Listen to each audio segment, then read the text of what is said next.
Alright everybody, welcome back to Unit 2 and the American Revolution. So where we left off last time was right after the Declaratory Act, when they repealed the Stamp Act, and everybody was so excited about it that they ignored the fine print at the bottom, which basically said we are still the government and we are still in control and we can pass whatever laws we want in the future. So if you remember when we were talking about the boycotts of that happened after the Stamp Act and the Sugar Act, I told you that the two groups running it really were the Sons of Liberty and the Daughters of Liberty. So we're going to talk about those two groups now. So the Sons of Liberty were, and the Daughters actually, were both founded in Boston. I've said before, Boston is really going to be the center of all of this stuff as it gets going. So the founder of the Sons of Liberty is going to be Sam Adams. I'm sure you've heard of Sam Adams before, not just because he obviously has given his name over to a brewery and a beer now.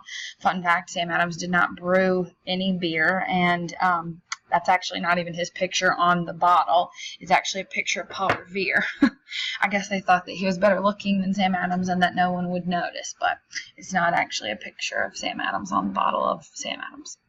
So Sam Adams is going to play a major role as we get going into the American Revolution, and it's going to be because of this. It's because he founds the Sons of Liberty. So the Sons of Liberty do things like, organize boycotts and things like that. They write letters and communicate with other chapters. They're going to grow pretty quickly to be all over the colonies. They start in Boston, but within a month or two, there's going to be a Sons of Liberty group in New York. There's going to be one in Connecticut, one in Rhode Island, and it just keeps getting bigger and bigger and bigger. There are a lot of other people in Boston whose names you might recognize who are also members of the Sons of Liberty. People like John Hancock, Paul Revere, James Otis, who I mentioned in the previous day's notes.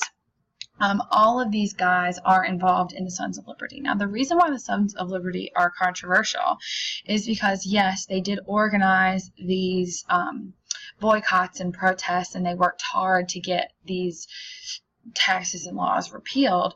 They were also sort of a violent group, and it didn't initially start out that way, but pretty quickly things are going to take a wild turn, and certain members of the group are going to get carried away, and the Sons of Liberty will be directly implicated in quite a few big things. Some of them were accused of staging or setting up the Boston Massacre. They were the ones who are going to plan and execute the Boston Tea Party. There were cases where they killed tax collectors, hung them from trees, poured boiling tar all over them and feathered them. Just some really, really crazy stuff. So the Sons of Liberty are definitely a controversial group. They're seen as, patriots to some, terrorists to others. It just depends on your perspective. But the Sons of Liberty are going to be a huge group getting into all of this. The Daughters of Liberty, on the other hand, a very, very different group. Obviously, they're sort of the sister organization to the Sons, and they do start in Boston and then spread all over the colonies, but they don't have that violent reputation that the Sons do. And they support things like the boycott, but instead of saying, if you and your bakery don't boycott sugar, British sugar, we're going to burn it down. That's sort of what the Sons method would be.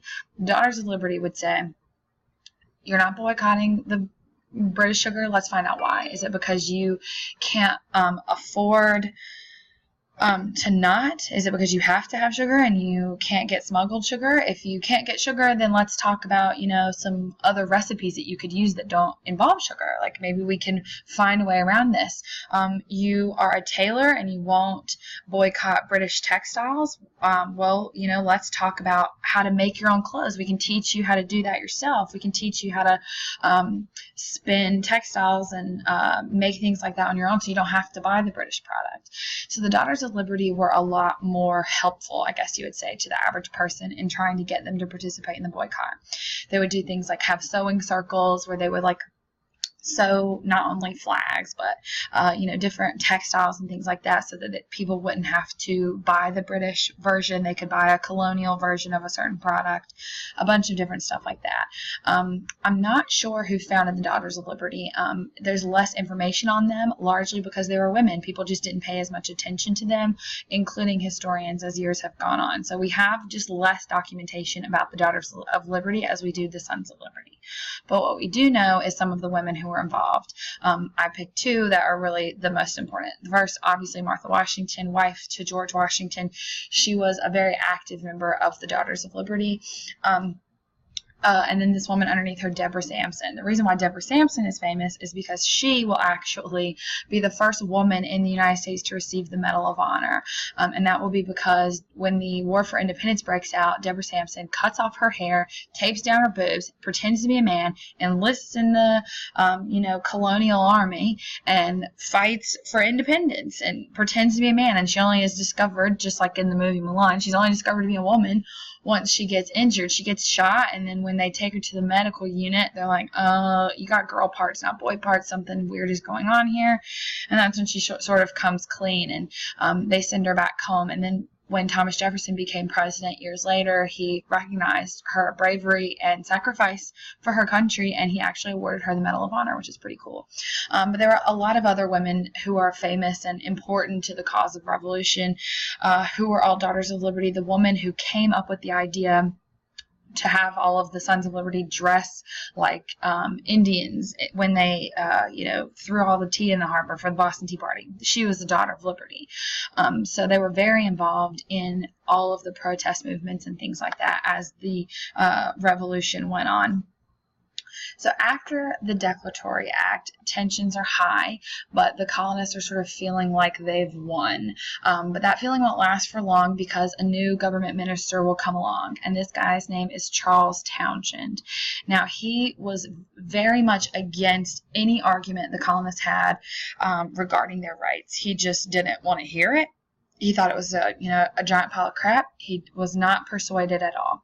So he convinces Parliament to pass a new tax on the colonists. And all the money from these taxes are going to be used to pay the salaries of royal officials in the colonies. Not only did these taxes, did these new laws tax the colonists without their consent, because they're not getting to vote, but they also eliminate sort of a certain level of power that the colonists have, which is to appoint their own officers and their own governor. So, like, they get to decide who the governor of Virginia and the governor of Massachusetts is going to be. They get to decide who the man controlling Boston Harbor is going to be. And under Charles Townshend, he's saying, no, the British Crown's going to appoint those people because we want to make sure that they are people who are loyal to Great Britain. And now you're going to have to pay extra taxes to pay off their salaries. So the colonists are double pissed. So the Townshend Act taxed 5 things: lead, paint, paper, glass, and tea. The first 4 of those things, lead, paint, paper, and glass, those are all things that are used for construction, for business, for growing, and things like that, right? Tea is a hot commodity, not only in Great Britain, but in the colonies as well. Tea is a huge part of life. There are a lot of, bars and stuff where if you aren't drinking beer, you're drinking tea. And to have a say in, or to know about what's going on in your community, all of those sort of, there are no message boards or hashtags you can search. There's no way for you to know what's going on in your community unless you go talk to people in person, and the place to do that is actually at tea houses and pubs and stuff like that. And if you can't get tea and those businesses aren't around, then that sort of shuts down the ability to communicate with the people around you, or the convenience to communicate with the people around you. So this is really, really upsetting for a lot of the colonists. So once again, we see a lot of anger, a lot of protests. We see boycotts from the Sons and Daughters of Liberty. We see a massive uproar in the colonies. So after this goes on for a little while, this guy right here, Lord Frederick North, will say in 1770, that was a bad call. We should probably repeal this. So he repeals the entire Townshend Act, but leaves one piece. He leaves the tax on tea. This was not really to increase revenue, to make money. They weren't really trying to make a lot of money off of that tea tax.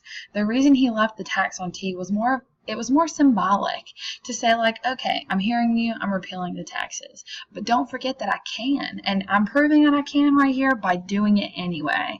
This was meant to sort of be I can tax you, so I will tax you type of thing. So that's why he leaves the tax on the on tea. So in Massachusetts, things are highly tense, right? That's where Boston is. So I've told you before, that's where things are sort of the craziest. In 1771, the British Crown appoints a new governor to Massachusetts, and it will be Thomas Hutchinson. If you remember, it was he who worked with Benjamin Franklin to organize the Albany Congress and ally the colonists with the Iroquois Confederacy and those Native Americans to win the French and Indian War. He's also a descendant of Anne Hutchinson. He is a fifth-generation American, so his family has deep roots in the colonies, but he is a loyalist, which means that he is loyal to the British Crown, which is the whole reason that the Crown appoints him to this position. They want to make sure that whoever's the governor of Massachusetts has been causing a lot of problems, right? They want to make sure that whoever is governor of Massachusetts is someone who is loyal to the British Crown. So Hutchinson gets into his office, basically, and he wants to stop all of this public unrest and mob action. He wants to shut down the Sons of Liberty, shut down the Daughters of Liberty, and make people just obey the law. So what he does is he passes something called writs of assistance. And what this basically says is that soldiers and officers have the right to search colonial homes or ships for smuggled goods without a search warrant. This is a huge problem. So now colonists can just, or not colonists, but redcoats, British military can just like march into your house and search for smuggled goods. They can search any ship that comes into the harbor for smuggled goods without a search warrant. They don't have to have any reason to search all your crap. They can just do it because they want to. This violates a person's right to privacy in their own home, which had always sort of been considered a given. And this is also really a violation of what felt like the law to a lot of these colonists. This would never fly in Great Britain, so why should it fly here? So the Sons of Liberty are going to react very negatively by lashing out against Thomas Hutchinson.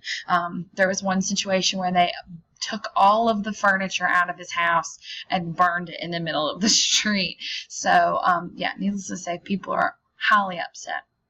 As the days go on, tension between the British soldiers and the colonists in Boston and Massachusetts continues to grow. It's really at an all-time high.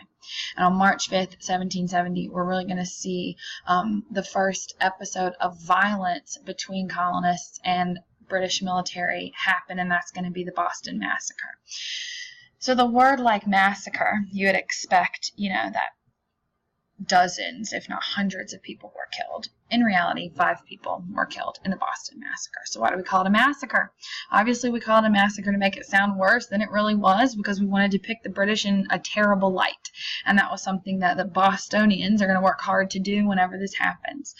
So we don't know a lot of details about what actually happened that night. There was a lot of conflicting testimony, a lot of he said, she said.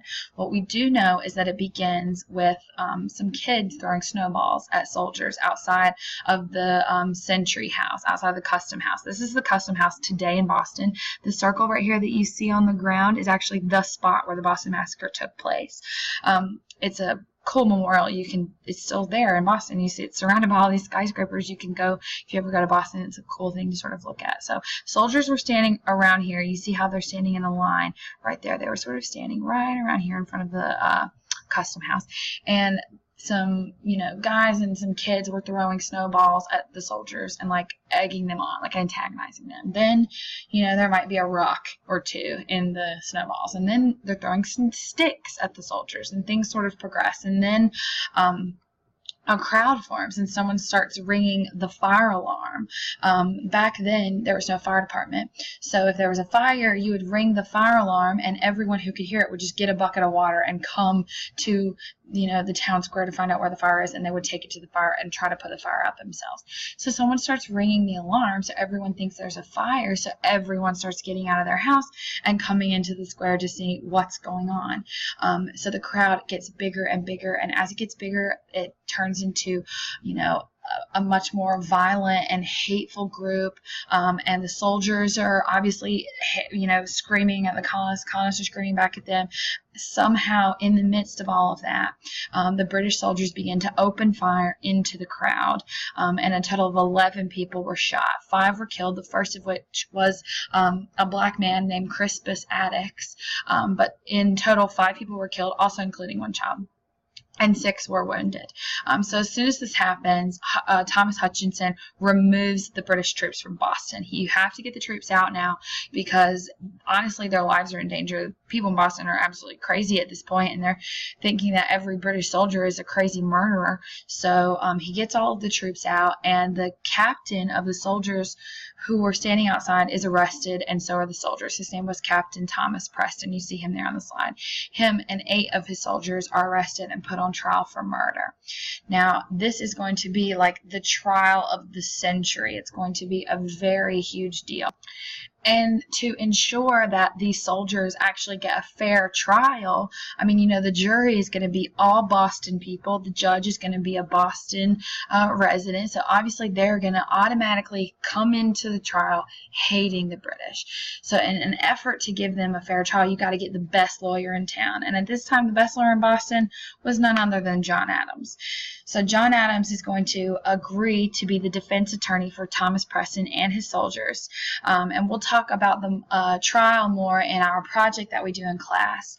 But all in all, this is going to increase tensions between the British and the colonists, and this is going to also increase tensions between some of the colonists. There's a lot of blame going around. Things are very hostile. This is not solving the problem. And in reality, all this has done is make things significantly worse. So Thomas Hutchinson's plan about, ending the chaos in Boston, it's not working.